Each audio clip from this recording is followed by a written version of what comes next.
Hey, Conrad, did you watch the pay-per-view Saturday night at all? I did. I watched the Alabama game live, but I recorded the pay-per-view and caught up on Sunday morning.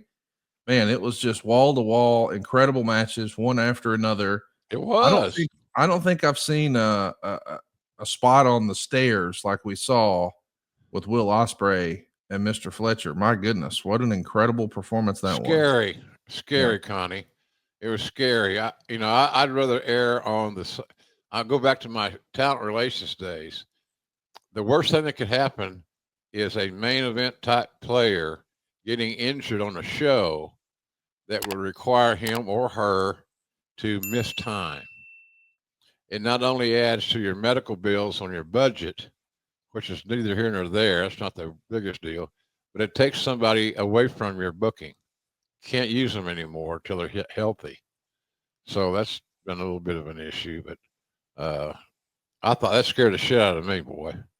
It really did. That spot scared the hell out of me. I thought, there's no way both these dudes are going to walk away from this okay.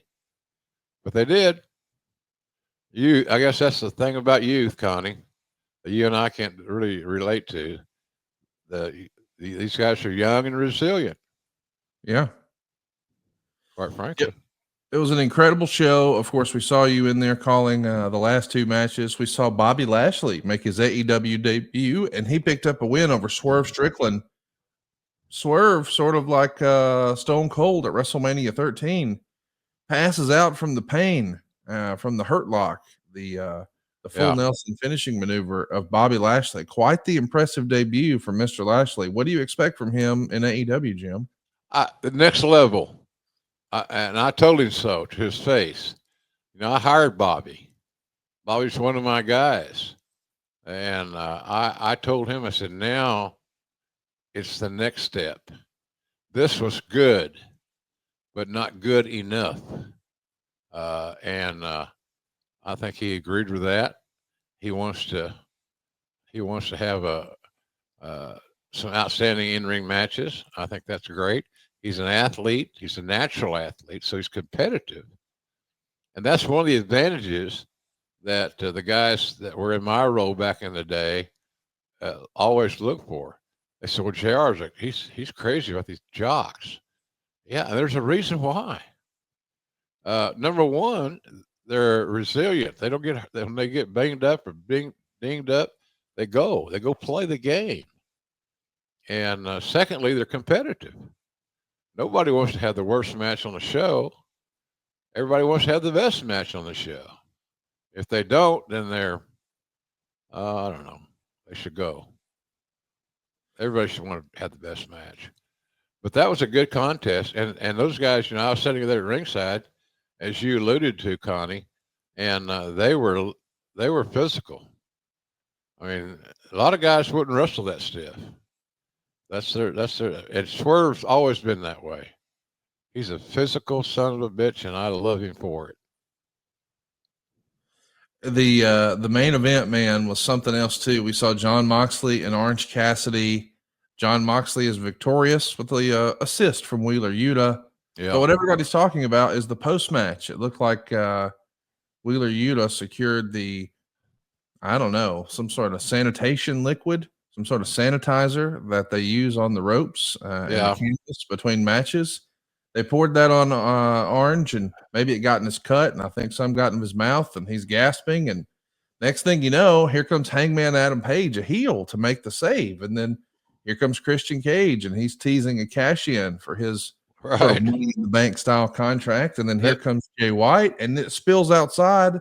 And we see Darby Allin crash into John Moxley's truck, a real live car crash on the pay-per-view. Yeah. This was a main event spectacle like nothing I've ever seen in wrestling before, Jim. I was impressed with the car crashing because that's not AEW or any other wrestling company's forte. It's a wrestling company.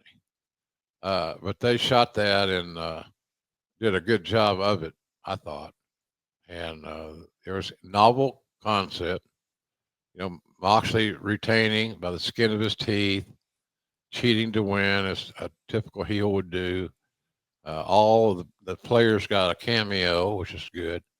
And again, I'll sing the praises of Marina Shafir.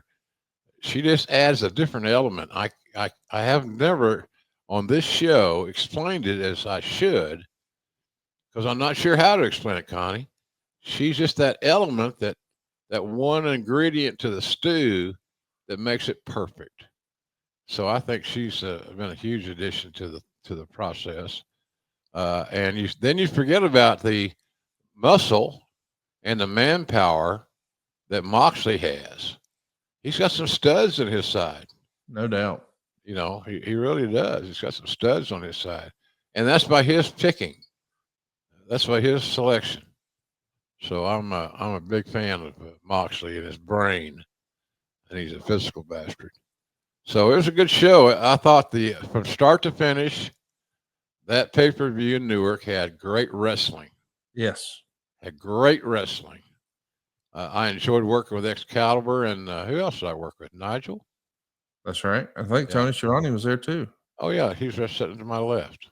Absolutely, Tony. Tony's one of the hardest working guys in the entire company. Let me tell you. He's got to be one of the MVPs of AEW, and I know the CEO, wink, wink, if you will, of AEW, the former Sasha Banks, now Mercedes Moné. I think she probably had her best match yet in AEW against Chris Statlander. What did you think of that one, Jim? Without a doubt, best match that Mercedes Moné has had, in my opinion, and Conrad's opinion, since coming to AEW. I've been waiting on that match. Yeah. I've been waiting on that match because I said this before. I tried to say it politely, and I know some people took it the wrong way because I've seen online, JR's dissing Mercedes. No. All I was ever saying was we haven't seen the best of her yet, meaning that there's a significant upside for this young lady who has a great look and a great presence. And then all of a sudden, on Saturday night, we saw the best of Mercedes Moné. It was very impressive. It was an incredible performance. Of course, we just heard recently that we've got the Continental Classic making a comeback. And I know people had an absolute blast with this. We saw a bunch of incredible matches last year with the Continental Classic. These brackets are something else. When you take a look at the Gold League, you see Darby Allin, Claudio Castagnoli, Will Ospreay, Ricochet, Brody King, and Juice Robinson. When you take a look at the Gold League, Jim, is there a favorite in your mind as you take a look at that lineup? I see a bunch of hungry guys. I'm a big man specialist. I think athletic big men over the course of time have proven to draw the most money. With that said, Brody King stands out, but I got to go with my little buddy Darby Allin as the dark horse winner of this thing. He's so resilient, and he's just he's a homegrown guy, which I think is cool as hell. So I'm going to go with Darby and Brody King. Brody King because he's the biggest dog in this fight. Hey, it could be Will Ospreay, or I could see Ospreay's former tag team partner interfering in that and costing Ospreay a win. I don't know. Just saying. So we'll see. Juice Robinson needs a win, but I don't think he'll get it here, but he might. So I'm going to hang my black hat on Brody King and Darby Allin, Conrad. I'm going to pick Ricochet, and my backup on this side, if we're saying it'll be this guy or that guy, is going to be Will Ospreay. And on the other side of the brackets for the Continental Classic, we see Okada, Kyle Fletcher, fresh off his win over Will Ospreay, Daniel Garcia, the new TNT champion, Mark Briscoe, the former Ring of Honor champion, Shelton Benjamin, who's going to do big things with the Hurt Syndicate, and one of my favorites, the Beast Mortos, maybe one of the more unsung heroes of AEW. Who stands out here in the Blue League, Jim? Who do you got on this side? To me, it'd be easy. Okada would be my first choice. And because I've seen him at his best, and it's spectacular. Okada at his best is as good, if not better, than anybody in AEW.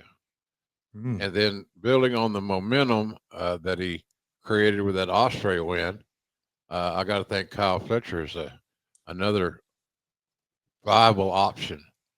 But it could be somebody like Daniel Garcia, who's been getting some love here lately. But I think Okada and Fletcher are my two picks.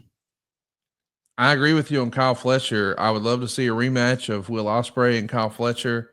It could be something special. So no matter what we're going to see, we know it's going to be a series of great matches. You're going to have the Blue League against each other.